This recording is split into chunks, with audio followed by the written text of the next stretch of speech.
জাতীয় বিশ্ববিদ্যালয়ের ডিগ্রি দ্বিতীয় বর্ষের ইসলামের ইতিহাস ও সংস্কৃতি চতুর্থ পত্রের ফাইনাল সাজেশন আজকের ভিডিওতে আপনাদের সাথে শেয়ার করব। আর সাজেশনটা যদি আপনি কমপ্লিট করেন পরীক্ষাতে 80 থেকে 90% পর্যন্ত কমন পাবেন, কারণ এই সাবজেক্টের সিলেবাসটা খুবই কম আর প্রশ্নগুলো যেগুলো দেওয়া আছে রিপিট হওয়ার কারণে অনেক প্রশ্ন কমন আসে আর পরীক্ষাও খুব সহজ হয়। এজন্য এই সাবজেক্টে ভালো মার্কস প্রত্যেকেই পেতে পারেন এই সাজেশনটা কমপ্লিট করলে। তো চলুন আমি সাজেশনটা আপনাদেরকে দেখাই। ইসলামের ইতিহাস সংস্কৃতি চতুর্থ পত্র এবং তৃতীয় পত্র দুইটা অ্যাভেলেবেল রয়েছে। আপনারা চাইলে স্ক্রিনে দেখানো হোয়াটসঅ্যাপ নাম্বারে যোগাযোগ করে পিডিএফ ফাইলগুলো সংগ্রহ করবেন, অল্প কিছু পারিশ্রমিক আপনাকে দিতে হবে।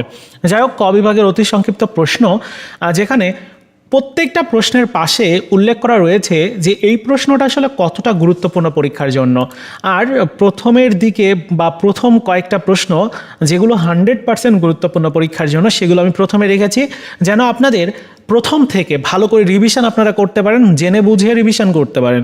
এখানে প্রশ্ন সংখ্যা হচ্ছে 14টা, অর্থাৎ 100% গুরুত্বপূর্ণ প্রশ্ন রয়েছে 14টা, আর 99% গুরুত্বপূর্ণ প্রশ্ন রয়েছে আরও 14টা। টোটাল 28টা প্রশ্ন রয়েছে। আর এই 28টা প্রশ্ন পড়লেই আমার মনে হয় যে আর কোনো পড়া লাগবে না, কারণ এটা শর্ট সাজেশন। হ্যাঁ, আপনি চাইলেই কিন্তু বইয়ের থেকে বা গাইড থেকে আরও কয়েকটা প্রশ্ন ক্যারি করতে পারেন, সেটা আপনার জন্য ভালো হবে পরীক্ষার প্রস্তুতি নিতে। তবে এই সাজেশনটা প্রত্যেকের কমপ্লিট করার জন্য অনুরোধ করা থাকলো।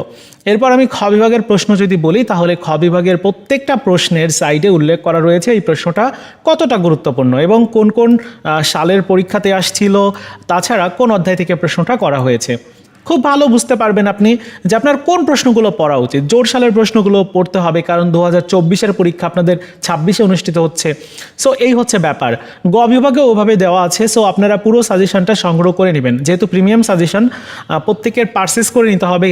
তো এজন্য আমি পুরো সাজেশনটা আপনাদেরকে দেখাচ্ছি না। যারা নিতে চান স্ক্রিনে দেখানো হোয়াটসঅ্যাপ নাম্বারে যোগাযোগ করে পিডিএফ ফাইলগুলো সংগ্রহ করে নেবেন। ওকে, সো এই ছিল আজকের মতো ভিডিও। দেখা হচ্ছে নতুন ভিডিওতে। ভালো থাকুন সবাই, ধন্যবাদ।